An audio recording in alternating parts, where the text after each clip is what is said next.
Les événements commencent un peu avant minuit dans la nuit de vendredi à samedi sur le boulevard René-Lévesque, près de l'intersection de l'avenue Cardinal-Bégin.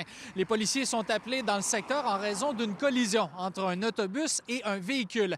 Des personnes sur place disent que le chauffeur montre des signes d'intoxication à l'alcool, information qui est rapidement confirmée par les policiers une fois qu'ils arrivent sur place.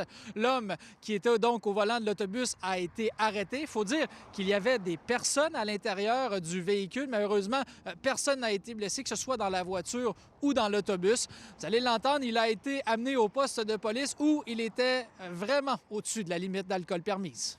Une fois les policiers sur place, ils ont effectivement constaté que le conducteur de l'autobus, qui s'avère être un homme de 50 ans, présentait des signes d'intoxication. Donc, il a été arrêté et transporté vers un poste de police pour y passer un test éthylométrique. Le test a permis d'établir le taux d'alcool dans le sang du conducteur qui était plus du double de la limite permise. Samedi matin, on apprenait que l'homme a été libéré sous promesse de comparaître et il y a le réseau de transport de la capitale qui a également réagi par communiqué. On peut y lire: le RTC condamne cet événement et le juge inacceptable. Nous allons offrir notre entière collaboration au SPVQ pour la suite de l'enquête. Le chauffeur a été relevé de ses fonctions et on dit également que le RTC a une politique de tolérance zéro à ce qui a trait à la consommation d'alcool, de drogue ou de médicaments au travail. Il faut dire que dans la loi, lorsqu'on regarde sur le site de la Société de l'assurance automobile du Québec, c'est tolérance zéro pour les chauffeurs d'autobus.